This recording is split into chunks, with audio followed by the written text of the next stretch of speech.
Halo teman-teman investor, trader, dan pejuang cuan di pasar modal Indonesia. Hari ini kita bahas salah satu saham BUMN yang paling sering bikin geger, paling sering bikin pro kontra, dan jujur saja, sering bikin investor ikut tegang. Yap, kita bahas PT Garuda Indonesia Persero Terbuka GIAA. Ada kabar baru yang penting banget untuk dicermati. Karena dana rights issue Garuda yang nilainya 7,7 triliun rupiah lebih itu sekarang statusnya ludes, habis, 100% terserap. Pertanyaannya, uang sebesar itu dipakai buat apa saja? Ini kabar bagus atau malah sinyal bahaya? Dan yang paling penting buat kita sebagai investor, apakah habisnya dana ini membuat Garuda lebih sehat, atau justru makin berat? Tonton sampai habis, karena di akhir saya bahas juga dampak ke fundamental, skenario pergerakan harga saham ke depan. Dan saya simpulkan, GIAA ini layak trading, layak koleksi, atau cukup jadi tontonan. Bagian 1, kilas cerita, RIGHTSISSUE Garuda itu apa? Sebelum masuk ke angka-angka, kita samakan persepsi dulu. Garuda beberapa tahun terakhir menghadapi tekanan berat, utang besar, beban operasional tinggi, pemulihan pasca krisis yang panjang. Maka dilakukan aksi korporasi, rights issue, penawaran umum terbatas 2. Dalam laporan resminya, tanggal efektif, tanggal 2 Desember tahun 2022. Dana bruto, 7,79 triliun rupiah. Biaya emisi, 21,51 miliar rupiah. Hasil bersih, 7,77 triliun rupiah. Catatan penting, setiap emiten yang melakukan aksi korporasi seperti ini wajib melaporkan realisasi penggunaan dana LRPD kepada regulator publik sesuai aturan OJK POJK 30/2015. Dan LRPD Garuda pertanggal 31 Desember tahun 2025 menyatakan, seluruh dana hasil rights issue tersebut sudah terrealisasi sepenuhnya. Bagian 2, dana 7,77 triliun rupiah dipakai buat apa? Sekarang kita masuk bagian paling menarik untuk investor. Dana rights issue ini terserap ke beberapa pos besar. 1. Maintenance dan restorasi armada, 3,6 triliun rupiah. Ini porsi terbesar, artinya Garuda fokus mengembalikan armada agar siap operasi, layak terbang, produktif menghasilkan pendapatan. Dalam bisnis maskapai, kondisi armada itu ibarat jantung bisnis.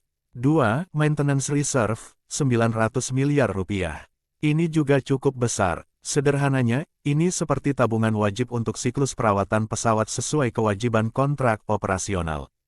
Kalau pos ini tidak kuat, risiko operasional bisa muncul di masa depan karena biaya perawatan tidak bisa dihindari.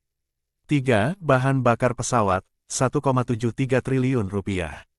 Ini kategori biaya yang langsung, makan uang, harian. Sisi positif, menjaga operasi tetap jalan, flight schedule lebih stabil. Sisi yang perlu dicermati investor, ini adalah biaya operasional, bukan investasi jangka panjang. Jadi dana rights issue ini sebagian besar adalah pemulihan napas operasi, bukan dana untuk ekspansi agresif. 4. Biaya restrukturisasi, 370 miliar rupiah. Restrukturisasi di perusahaan sebesar Garuda tentu ada biaya legal, konsultan, administrasi kontraktual, ini juga terrealisasi penuh. 5. Modal kerja, 275,88 miliar rupiah. Ini untuk kebutuhan kerja harian perusahaan.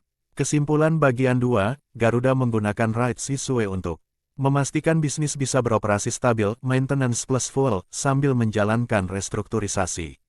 Bagian 3, habisnya dana, kabar baik, tapi ada catatan kaki. Pertanyaan investor paling umum adalah, kalau dana rights issue habis, berarti bagus dong? Jawaban objektif, bagusnya, dana terserap sesuai tujuan, kondisi armada dan operasi lebih terjaga, transparansi penggunaan dana lebih jelas. Catatan pentingnya, sebagian dana besar masuk ke maintenance, bahan bakar, yang secara bisnis memang diperlukan, tapi efeknya langsung habis sebagai beban. Bukan sesuatu yang otomatis melipat gandakan aset atau ekspansi. Maka, setelah dana habis, pasar akan menilai satu hal. Apakah perbaikan operasi ini cukup untuk menciptakan arus kas yang sehat dan konsisten? Bagian 4, tambahan data.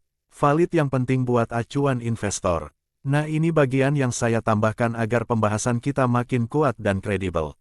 A. Aksi korporasi rights issue, wajib transparan dan diawasi.